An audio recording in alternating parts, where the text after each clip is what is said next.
טוב, אני רק שלום לכולם, רוצה להזכיר למה אנחנו כאן, אנחנו בגדול. בארץ ישראל קם העם היהודי, בה עוצבה דמותו הרוחנית, הדתית והמדינית, ובה חי חיי קוממיות ממלכתית, בה יצר נכסי תרבות לאומיים וכלל אנושיים, והוריש לעולם כולו את ספר הספרים הנצחי. זה מה שמביא אותנו הנה מלכתחילה. ועכשיו אנחנו נמצאים בימים קריטיים לחזון הזה של האבות המייסדים של מדינת ישראל. ימים קריטיים לערכי מגילת העצמאות, ימים קריטיים לערכים כמו שוויון, צדק וחופש. מה שהחל לפני שבועיים כסלמי הולך ומתברר לכולנו כבליץ חקיקה קיצוני, מין תערובת מוזרה של ההפיכות בפולין ובהונגריה, שמטרתה להפוך את ישראל לדיקטטורה דה פקטו כבר בשבועות הקרובים.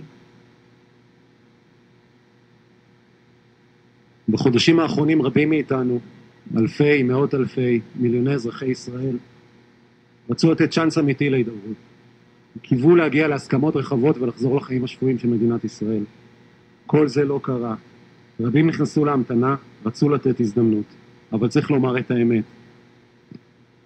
נתניהו רק רצה להתארגן מחדש לחקיקה הדיקטטורית, ובדרך להרדים את המאבק. הכל היה חלק מתוכנית ההונאה. בהינתן שכך, אנחנו, הרוב המכריע של אזרחי ישראל מכל קצוות הארץ ומכל קבוצות האוכלוסייה, מבינים שעלינו להישיר מבט ולראות את המציאות לאשורה. עלינו ללמוד מהלקח ההיסטורי של הונגריה ופולין, להישיר לו מבט. במאה ה-21 דיקטטורות עולות באמצעות חקיקה הדרגתית שמרוקנת את הלב הערכי, הלב המוסרי של מוסדות השלטון. אנחנו לא נאפשר שזה יקרה במדינת ישראל שכל כך אהובה לנו.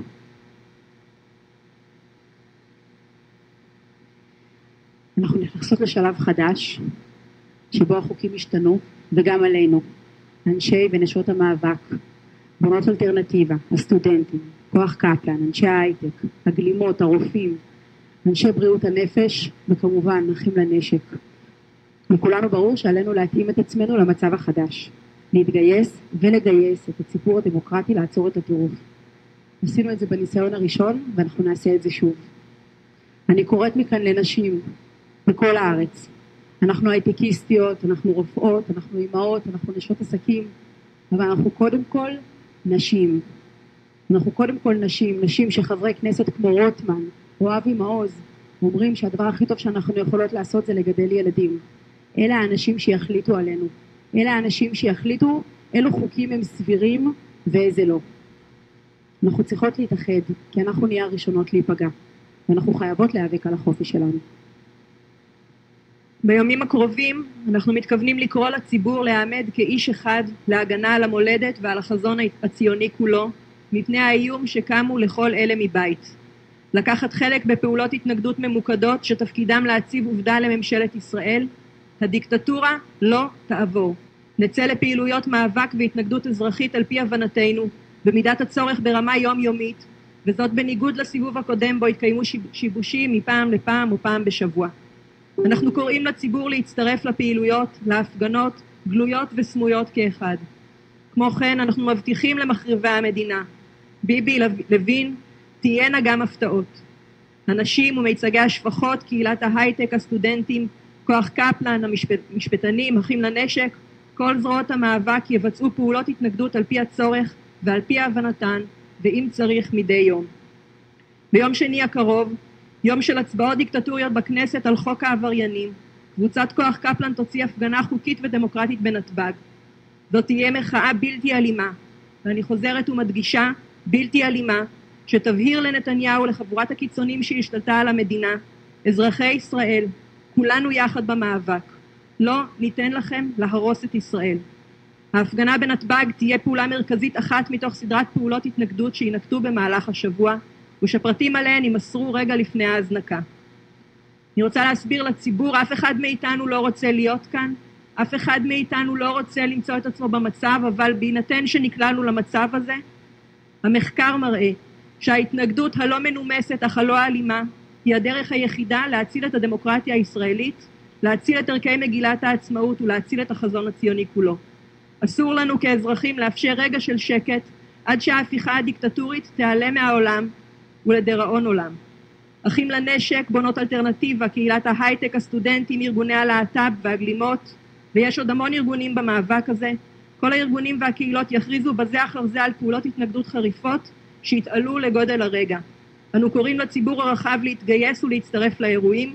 עכשיו הזמן להתנגד. אני רוצה להתחיל מלהזכיר את האחים והאחיות שלי מאחים לנשק, את אייל ואת רון ואת האחרים שלא יכלו להיות כאן. הם עומדים עכשיו בשעה זו בבית המשפט וקוראים לשחרורם של לוחמי דמוקרטיה שנעצרו הבוקר באלימות בהפגנה מול ביתו של אחד ממהנדסי ההפיכה המשטרית, יריב לוין. אנחנו כאן יושבים אבל אנחנו בסולידריות מלאה איתם, ואנחנו מתכוונים להצטרף למשמרות המחאה שלהם עוד היום עד שכל העצורים ישוחררו. במדינה דמוקרטית אזרחים לא אלימים שמוחים למען עתיד המדינה צריכים לקבל פרס ולא להיגרר באזיקים. ולכם, אחיי ואחיותיי לוחמי הדמוקרטיה, זהו הרגע אליו התכוננו. מאות אלפי אזרחים ואזרחיות מכל קצוות הקשת, מכל גווני החברה ומכל הרקעים. ציונים, אוהבי ישראל, אנשים שדגל ישראל מונח בהיקון אצלם בכניסה לבית, וערכי מגילת העצמאות חקוקים בלבכם. זה הזמן להתנגד. חונכנו על בסיס ההיסטוריה של העם הנפלא שלנו, ולא פעם כל אחד ואחת מאיתנו שאל את עצמו מה הוא היה עושה לא הוא היה חי בתקופה בה משטר חשוך היה מאיים להשתלט. זה הרגע, זה קורה, זה לא עוד מעט, זה לא בעתיד, זה הרגע שממנו ניסינו להימנע. זה הרגע שמפניו התרענו בכל דרך, אבל אליו נערכנו ב-25 שבועות. הרגע הזה הגיע עכשיו.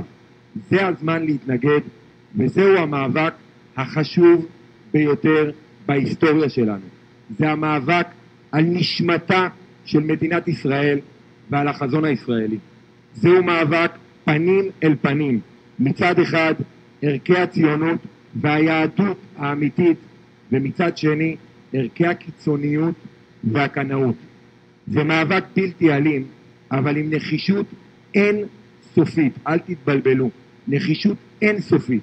ואני בטוח שכל אחד ואחת מכם שרואים אותנו, שומרי הדמוקרטיה, תתייצבו בכל מקום ובכל נקודה שנקרא לכם בשבועות הקרובים. אנחנו, כולנו, האנשים להם חיכינו. אנחנו כיפת ברזל של הדמוקרטיה הישראלית, ואנחנו נוודא שישראל תישאר דמוקרטית.